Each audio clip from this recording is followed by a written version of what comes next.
Namo Bhagavate Vasudevaya. Hare Krishna. Today we'll be discussing Bhagavad Gita as it is, chapter 6, text 36. Asamyatatmana yogo dushprapa iti me matihi vashyatmana tu yatata shakyo vaptum upayataha. Now, Krishna confirmed in the previous verse that the mind is, of course, very flickering, but by practice and detachment, one can control the mind. And in this verse, he says, what happens if you don't control the mind? Asamyata atmana. If you don't bridle the mind. Bridle means, the women, they have the bridle on their hair. That means in a particular way, they control the hair and bind it the way they want. Unbridled means however the hair wants. So, asamyata atmana, if your mind is unbridled, yogaha dushprapa, you cannot attain the perfection in yoga practice. Dushprapa, iti me matihi, this is my opinion, O Arjuna.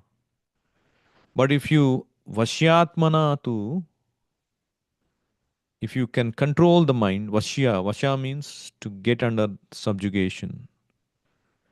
Vashyatmana, control the mind and endeavor towards that. Vashyatmana tu yatata shakyo avaptum upayataha. That is the right means for success. So Krishna Prabhupada translates this as, for one whose mind is unbridled, self-realization is difficult work. But he whose mind is controlled and who strives by right means is assured of success. That is my opinion. So in the purport, Prabhupada explains, the Supreme Personality of Godhead declares that one who does not accept the proper treatment to detach the mind from material engagement can hardly achieve success in self-realization. So we have to be sincere in taking the treatment. Otherwise, asamyatatmana, if we are not sincere, if the mind is unbridled, yogaha dushprapa, we cannot achieve success in self-realization. We have to understand that the mind is, if you are unbridled, the mind is unbridled, it is a feverish condition. So there was once a doctor visiting a house to diagnose two patients. So the two patients are the housewife, the wife of the owner of the house, who is a rich man. But this wife comes from a village background, but obviously she is also rich because of his husband being rich. And they have a maid servant who lives in that house to serve them. So both of them have fever. So this doctor comes and sees and checks the temperature. And first he checks the temperature of the maid servant. Oh, her fever is 101 and Fahrenheit. And the normal temperature is, 98.6. Oh, she's having high fever. And then he also checks the housewives, the landlady of the house. And he checks, oh, her fever is also there, 99.5. It's less, little less. So there's not much anxiety, so don't have to worry too much for her. And then the moment this housewife heard about this, she became very angry and said, oh, this doctor is useless. I am the landlady. I've got only 99.5 and my maid servant has got 101. My maid servant should have been lesser than mine. I should have 110 because of our ignorance. So the moral is that the modern civilization is inclined to increase the degree of its fever up to 110. As in the human body, the moment the temperature reaches 107, there is death.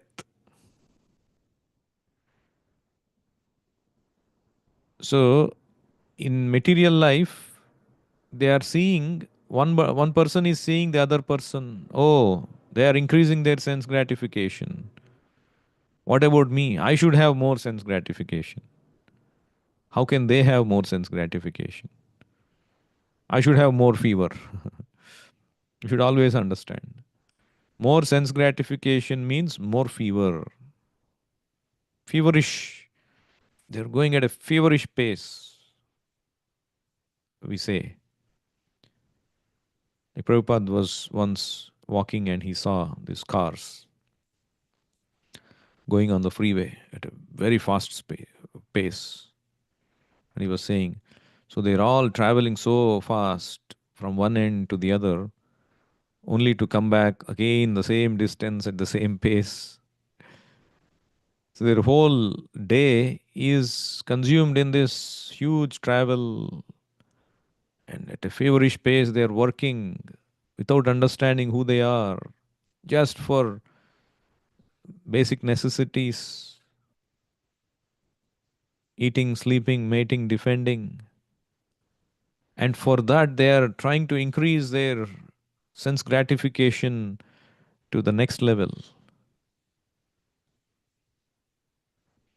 So I heard that some scientists they have discovered recently a mechanism by which a battery will last forever. It won't, it'll recharge itself, and all these kind of inventions are happening. And to make it work, there will be hundreds of people working in that factory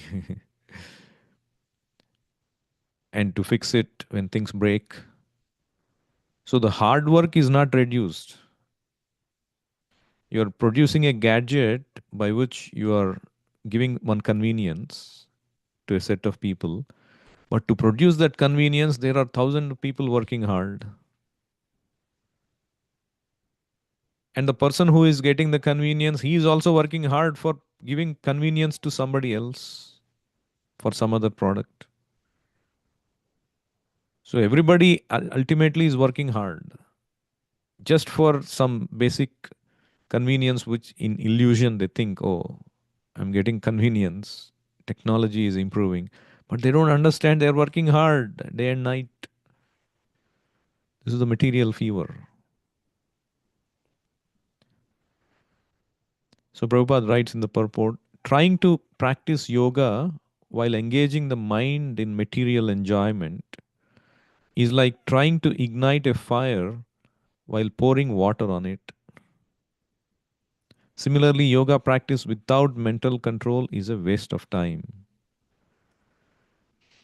This applies to the pseudo yogis or the bogus gnanis or yogis who say that, oh, you can do anything. I remember in my office several years ago when I was in India. So they called a yoga teacher who wanted to take advantage, whoever wants to take advantage of this yoga. So he was teaching, and then one person asked a question, what about the diet?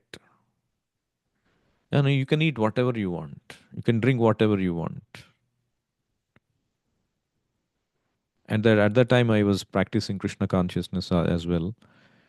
And then I was thinking, see, what Prabhupada is writing, he is referring to these people.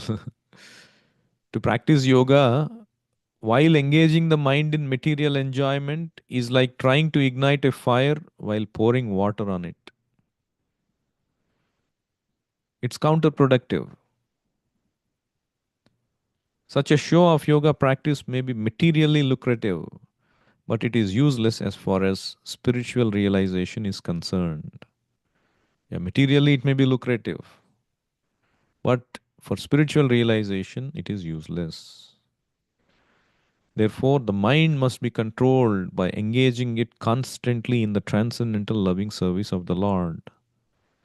Unless one is engaged in Krishna consciousness, he cannot steadily control the mind. So that means, unless one is engaged in Krishna consciousness, the perfection of control of the mind has not reached. So there was this king, Kaushika, who later became Vishwamitra. So he wanted to attain the same spiritual power as Vasishta. And he underwent severe penance. And Indra became very insecure because anybody who does this kind of austerity, Indra thinks that they are going to take his position. So he sent Menaka, an Apsara, to deviate him. So Kaushika, he got bewildered by her beauty and his meditation broke.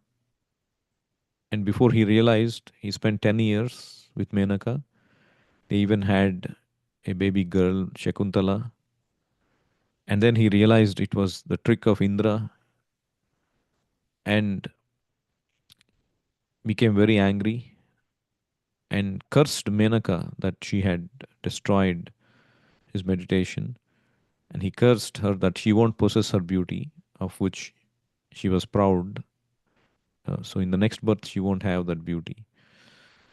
And then he went again to practice meditation, austerity, penances. And Brahma, after 1,000 years of such penance, he came and named him Maharshi. And but he wanted to become a Brahmarshi, so he was not satisfied. As Brahma thought, he did not fully become a Jitendriya.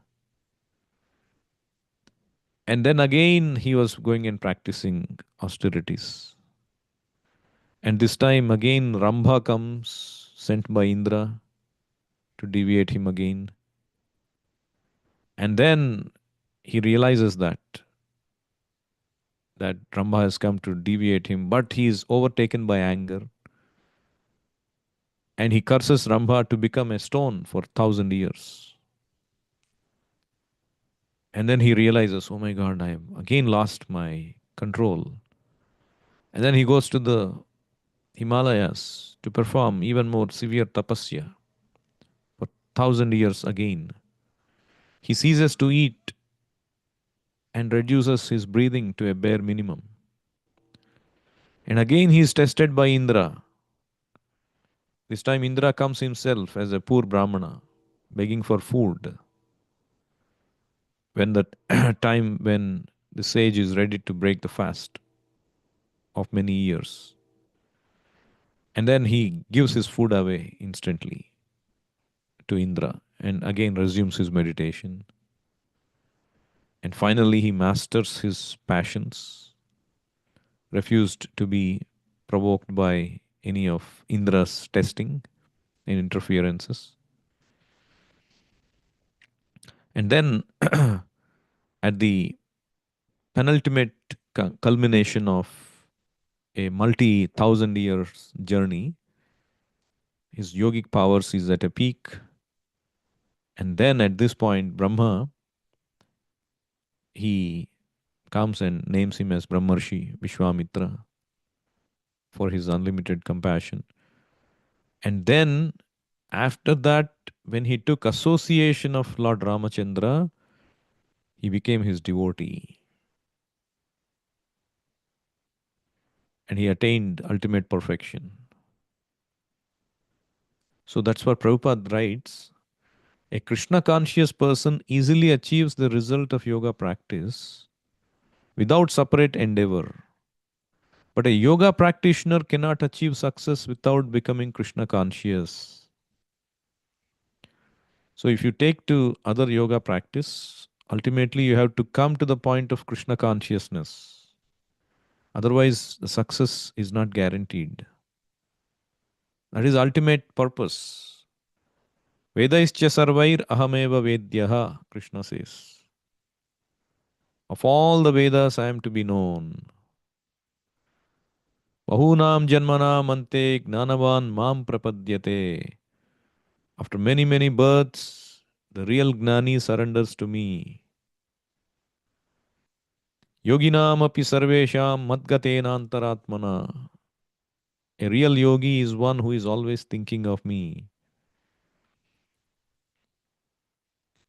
So, a yogi or a Gnani, any practice, any practitioner of spiritual practice, he attains that culmination or success only when one becomes Krishna conscious.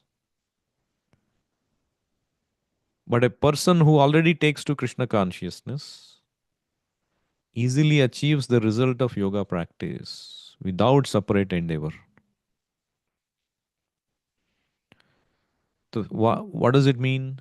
That means one who is in Krishna consciousness automatically attains the control of the senses, which is the purpose of the yoga practice. Like you see, Haridas Thakur, he was fully engaged in chanting the holy name of the Lord. And there was a conspiracy to deviate his practice, and the Jamindar of that village, he got envious of him and he wanted to get him caught with a prostitute, lured him with a prostitute. But instead, Haridas Thakur transformed that prostitute by the power of the holy name. So his senses were so controlled. So a Krishna conscious person automatically attains that practice. And only in human life we have this opportunity to attain Krishna consciousness and thereby exercise control over our mind. Vashyatmana, as Krishna is saying. Animals, they don't have any control over their minds. But the humans can exercise their control. Like we are out dining, for example. We behave professionally, isn't it? We are aware of etiquette, what to eat, how to talk. But at home, we are very informal. When we are at office, we speak very carefully, we dress carefully. Whereas we are at home, we are more casual. We don't care so much.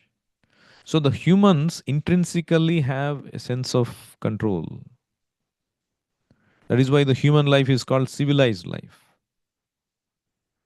But unfortunately, civilization is not about eating in, a grand dish, a grand atmosphere, sleeping in nice beds, living in clean houses, grand houses, defending using advanced technology. So civilization is not about that. It should be measured in terms of how we are advancing in our spiritual realization.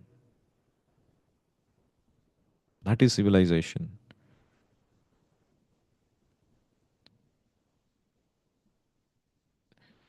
Nayam deho deha bhajam nruloke kashtan kaman arhate vidbhujam ye.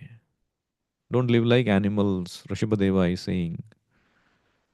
Human being means tapo divyam putraka yena sattvam shuddhyet. We have to purify our existence by taking up spiritual austerities. And it has been simplified in this age. Simply chanting the holy names of the Lord. Hare Krishna, Krishna Krishna, Hare Hare. Hare Rama, Rama Rama, Hare Hare. And performing service for Krishna in whatever capacity. Waking up early, doing Mangalarati. And if possible, fast on Ekadashi days. These are the simple tapasya, tapo divyam. So this tapasya, this concept, people find very difficult to grasp. Why do I need to exercise control over what I eat, what I watch, when I wake up? I have my senses and I can do whatever I want. So there was this mother who was getting fed up with these two kids making mess of the house, and she wanted to give them some engagement. So she said, so she folded this paper in a particular way and she made it like a rocket, and she threw the rocket and it flew a distance, and these kids became quite excited, and she taught them how to make the rocket. And so in order to engage them, she said, wherever you find, a piece of paper lying, she wanted to clean up also the house, you take that and make the rocket and throw the rocket outside. And so the kids happily, they started to grab whatever they found on the table, on the floor, everything, all the papers. They started to make the rockets. At least they are busy in that, and she became happy. But then she wanted to, somebody came for, collecting the payment, end of the month, bills have to be paid. She went and found that her cash is missing on the table. And then she realized that these kids even took this currency notes and made like a small rockets and threw it outside. And all this cash is lying outside as rockets, and some are torn, some are wet, some became useless. And then she ran outside and chastised the kids. You should not do this. This is a very valuable thing. And the kids were like, oh, you never told us this. So, yes, the currency note also is a piece of paper. But if you use it like a piece of paper, then the currency note becomes useless. It is so much more valuable. You can do valuable things than merely using it as a piece of paper and making like a rocket and playing with it. It is useless. So, similarly, yes, we also have senses, just like animals have senses.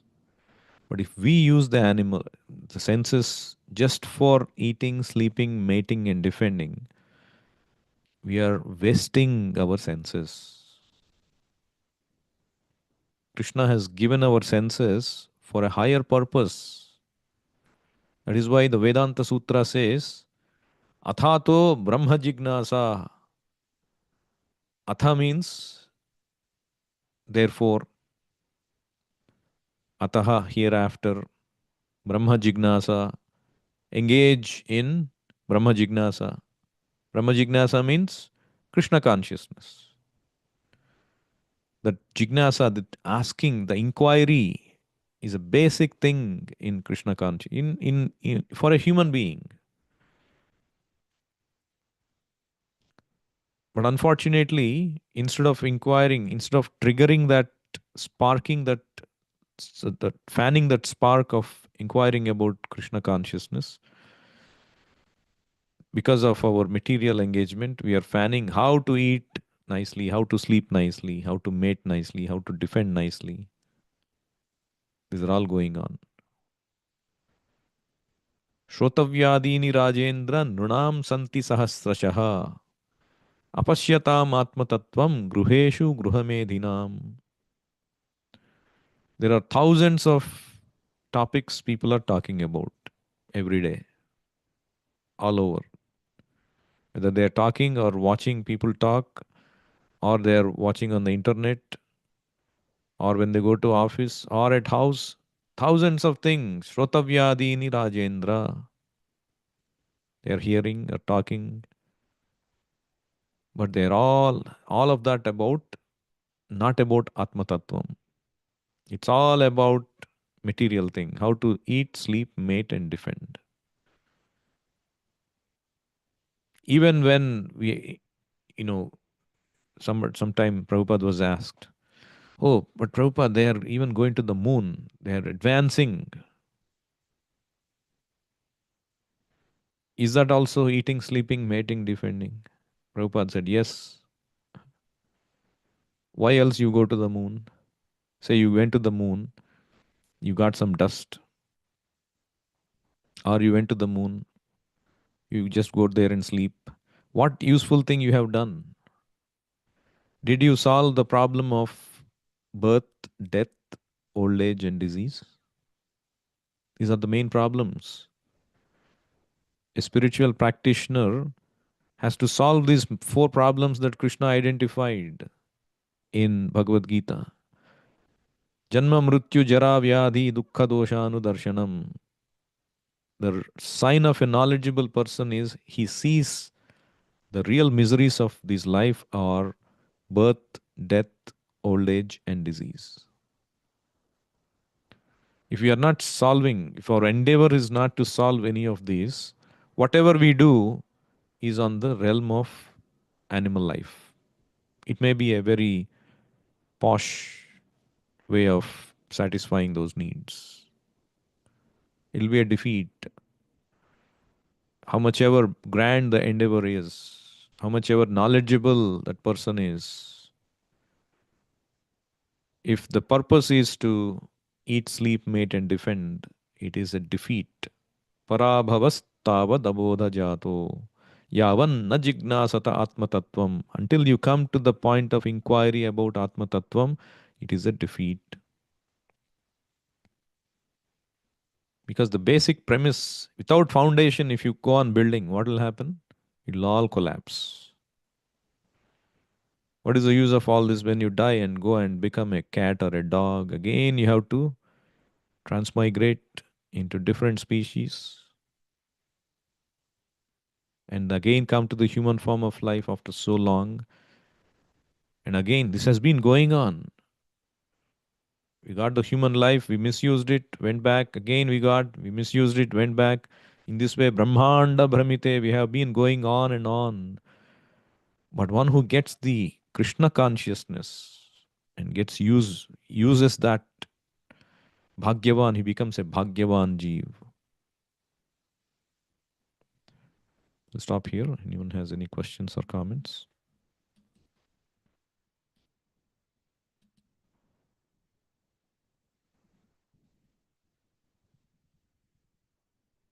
Bhagavad Gita as it is ki jai, Srila Prabhupada ki jai, Nitai Gaur Premanande, Hari Hari Bol.